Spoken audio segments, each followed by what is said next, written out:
Hey you guys, and welcome to my channel. In this video, I'm going to answer a question that was asked to me through the private support group that I run over on Facebook. And this support group is for survivors of narcissistic abuse. And the question is, why don't the narcissists feel guilt or remorse? Good question here. All right.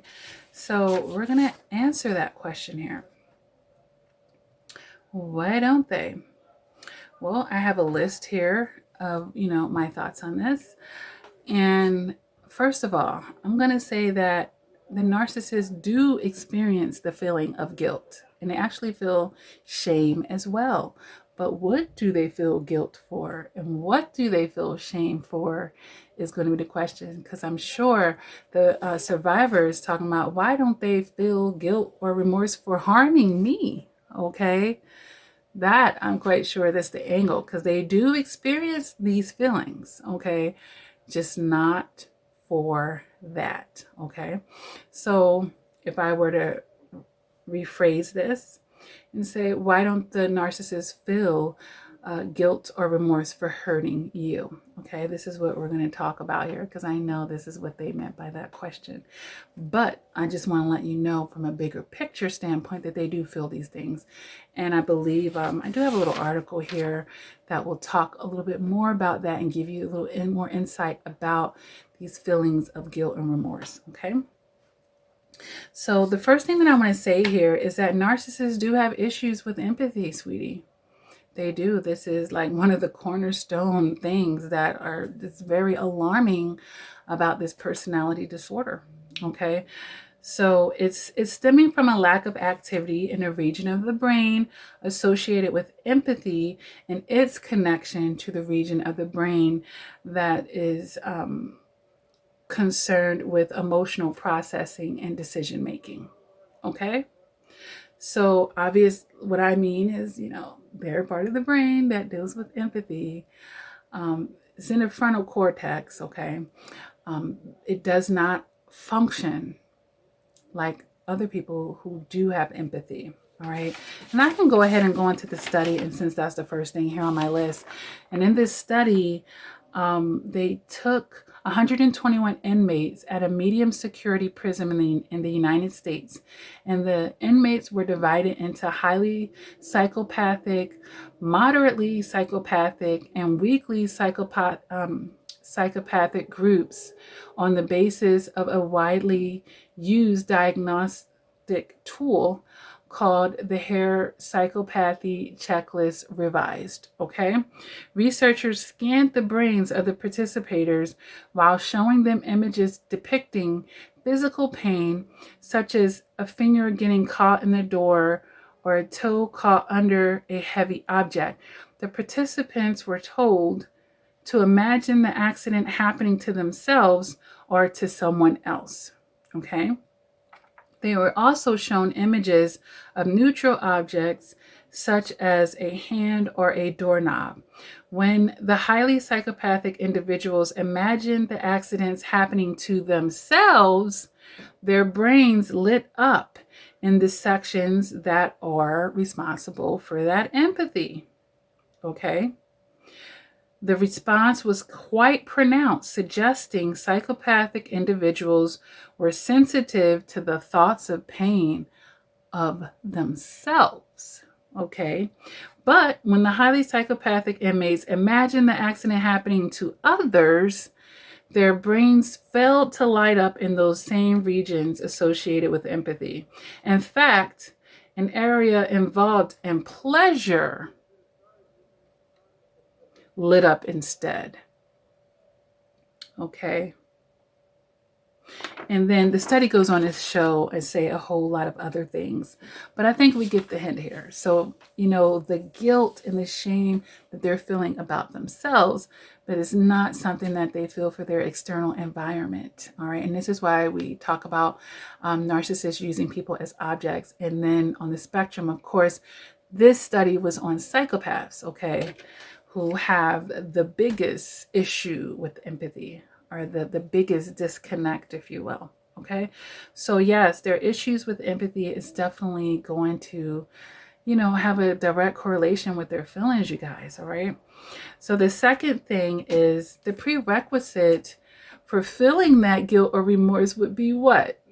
To be able to take accountability, right? And this is also a cornerstone red flag and often mind-boggling thing that people experience with this group of personality disorder here. So, they have to own what you're expecting them to be feeling guilty or remorse for. And if they're not taking accountability for that, then they're not going to feel that guilt or remorse, right? The next thing is keep in mind that narcissists do live in a fantasy world. They like to rewrite stories. They're very dismissive. They live in illusions. They wear these false masks. They're liars to themselves, and the denial allows them to reject happenings or things that are happening. So, of course, if I'm living in a fantasy world and stuff, I'm rejecting the truth at this point, okay? So I'm not going to feel guilt or remorse for the truth if my fantasy is what I hold on tight to, right? The next thing here I have is, they want to feel powerful, you guys. They want to feel like they're in control. So, they're runners typically. They will run away from the things that make them feel opposite. That's going to make them feel uncomfortable, right? So, this is the thing about denial. They're not going to acknowledge it. That doesn't make them feel powerful and in control, that they should feel guilt and remorse about hurting you. They want to feel entitled to be able to have done that. And in their fantasy world, they will make excuses to justify. Okay. The next thing that I have here on my list is they do project. They project onto others. So if by any chance there was some guilt or some shame that came across their path, you best believe they're going to project it onto you. They're going to find a way. This is why it's everybody else's fault, because they don't know how to take that on themselves. They don't know how to carry that. And so, they're going to be scapegoating others at that point. Okay. So the next thing that we want to consider, you guys, is that they're cowards. All right. They don't want to have this whole guilt and remorse thing, because you might lash out, or you might not accept if they were to come to you with that guilt. And maybe that would lead to an apology. Yeah, right. But, just think of those chain reactions and how that would put that narcissist in a vulnerable order, which is my next thing. Is we're talking about someone that's ego driven versus having vulnerabilities. Okay.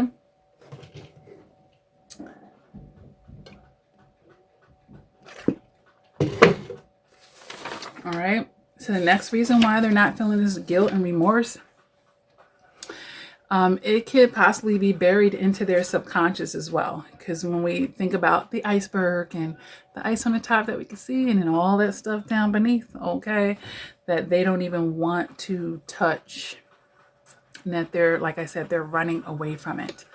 All right. The next thing I have here on my list is the low emotional maturity.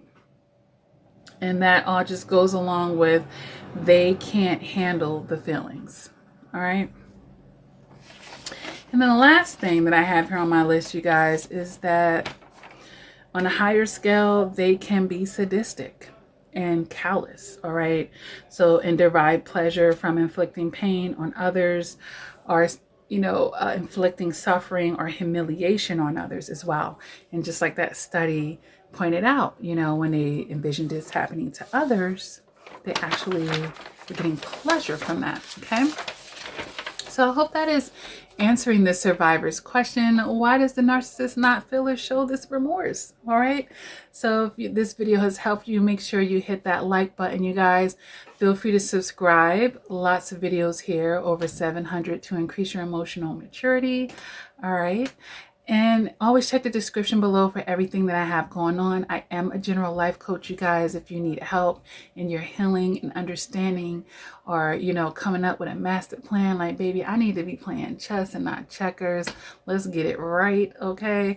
You can schedule your session with me, all right? Go to my website, lakiacrawford.com, and schedule your appointment, all right, you guys? I also have 4 therapeutic books.